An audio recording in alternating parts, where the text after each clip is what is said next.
in their final moment, no one tells me anything because they're already going to die already. But of course, in the final few weeks, what will they say? Yeah. You see, they are laughing at their own questions.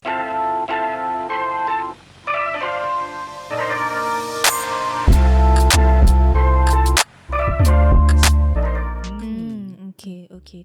I mean, I guess this conversation has been really, like I've mentioned before, like quite eye-opening. But I feel that there is still some sort of like taboo around the whole like will writing and thinking about death kind of situation. I feel like if I were to, like maybe after this shoot, I go and decide I should write my will, right? My parents would be quite worried. No lah, I mean, correct lah. Like, you don't talk about dying unless you think of dying, right? But I feel that that's a very old generation, like previous generation thing. Like they say like pantang, right? Because what was mentioned previously was also, I think, a very strong point where young people don't really care about that, so we can talk about it very openly, like a matter of fact, pros and cons on a foolscap paper.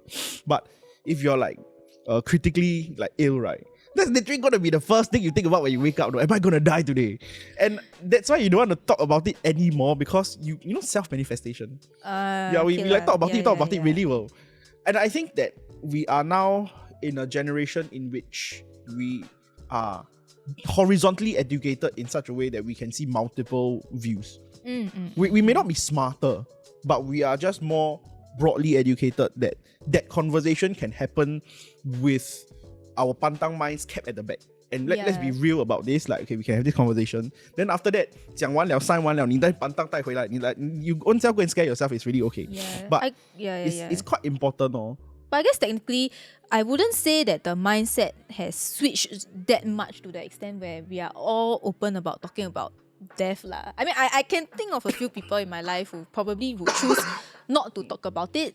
But then what you've mentioned also, that maybe, I mean, recently, not sure whether the both of you have seen, but there was this article about this woman, I think she's terminally ill, and then she held a living funeral.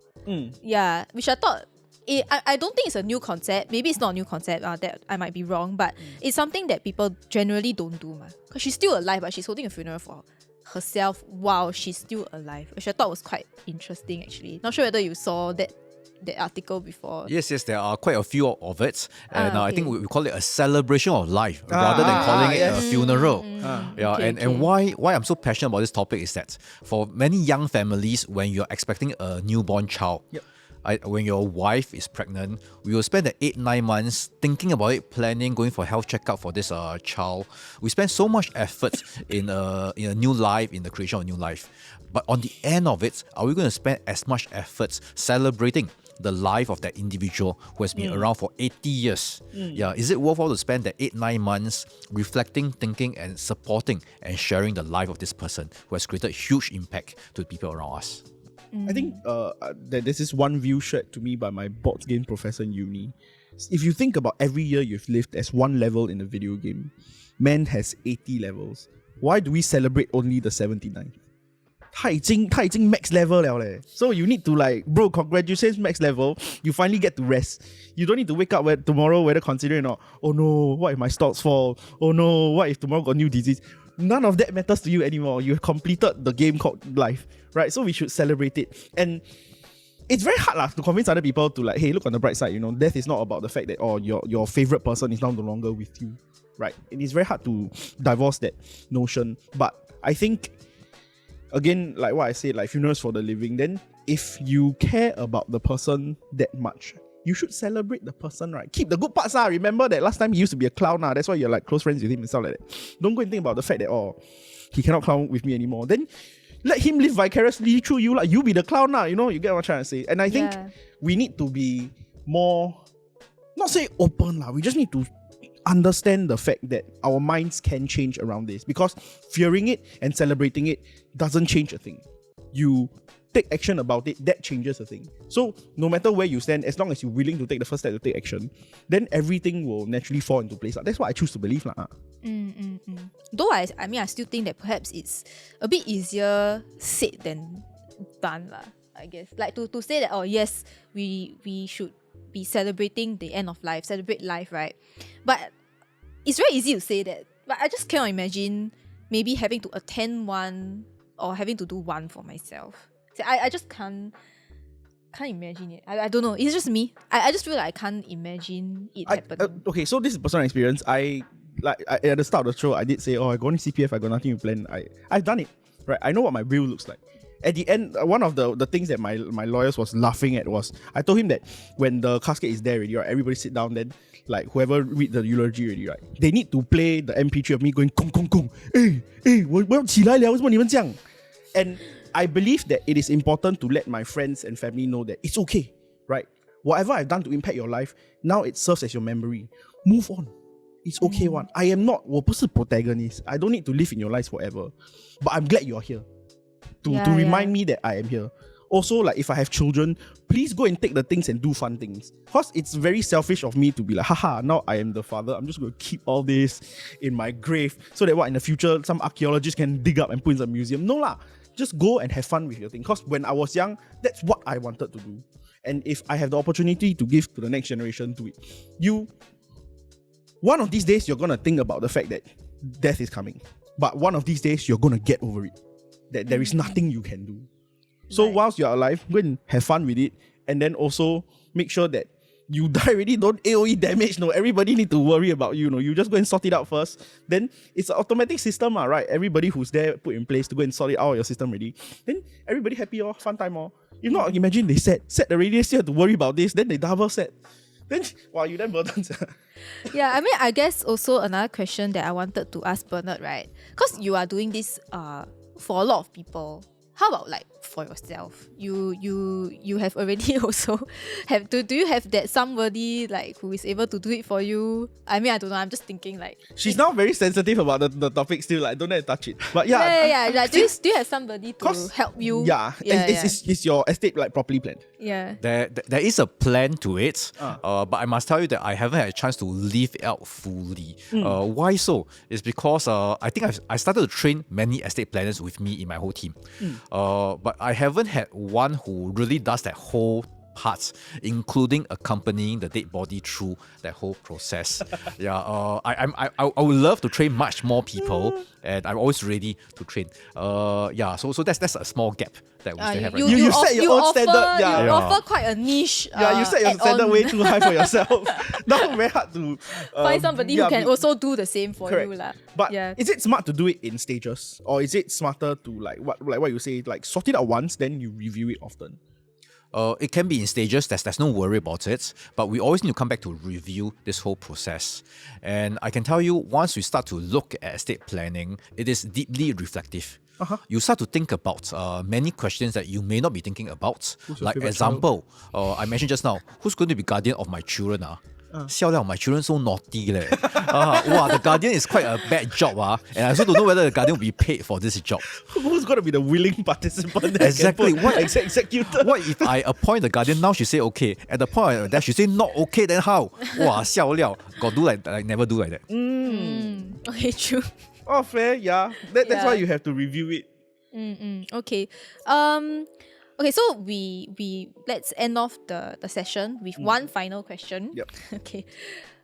What do people usually talk about in their final moments? Because I'm sure as you are doing all this for them, maybe you have heard them, or maybe people have told you about it before. I tell you a very funny answer. In their final moment, no one tells me anything because they're already going to die already. But of course, in the final few weeks, what will they say? Yeah. You see, they are laughing at their own questions. Technicalities aside, yes. I mean, but in the final few weeks, I wasn't thinking of them like actually about to die on the. I mean, of course, it can be that also. But yeah. Like, okay, maybe in their final few weeks, do you have any interesting experience to share? Okay, I must say I always hear a lot of words of wisdom from from many terminally ill patients, especially the last few weeks. And at the final part, they never worry about money on it. Yep. Money is the least worry across with them. What they are always very concerned with, I only see two parts only. One part is actually probably religion. But something that's even closer at heart for many of them are actually the relationship of their loved ones around them. This one, a very painful story. Even when I share this, I'm near to tears. One senior gentleman, that was probably 7+ years back. He had a big face mask on, helping him to breathe. And he just mentioned, hey, take out the mask, It's very torturous. And he mentioned, when you are around, he mentioned in Chinese, 要家和万事兴. Yeah, wow, that was very... Okay. Yeah, that's touching to me. Oh. It is. To lighten the mood, I think that it's very true because when we all kind of, you more or less can tell when someone is about to pass. So when my grandma, we know it's very close. She always like to say already, it's about time already, the battery left 10%. So we all gathered around and she was going around addressing all her grandkids. And she had dementia, so she didn't recognize who I was. But the funniest part was that she came to me as like I am the stranger to her and be like, my youngest grandson bought me this IKEA dog. It's my favorite dog. And it's touching to me because at that point of time she remembers me for me, but she cannot like face to person. So as everybody is going around like, you don't be so naughty, go and listen to your parents, you better do it big, you have all the potential. It's very heartwarming thing because last time she always be like, don't every time go and waste money you every time buy this buy that, got what use, right? And she never thought about it. But her final moment, right, which I remember to now, and it's not that she passed then, is she tired, she go to sleep, right? She dozing already. She finally recognizes me. And her last word to me is, you dog! And then she goes to sleep. And I always tell people that is the main reason why I don't fear death. Because my grandma has shown me that it can be funny, right? But like what everybody thinks, money is not important.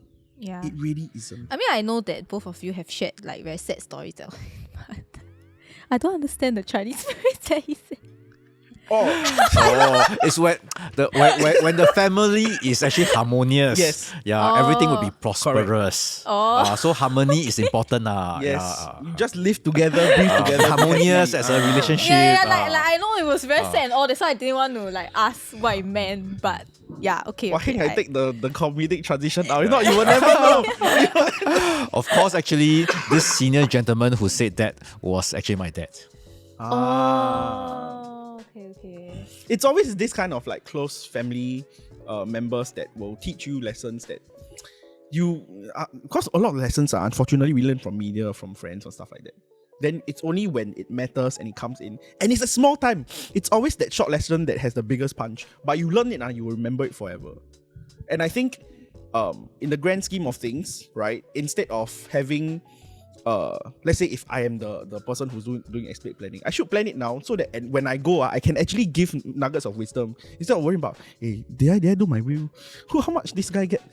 Why he come out? Who is he? You don't stress about this. You already know already, ping already, everything's settled already. Then now I can do whatever I need to do.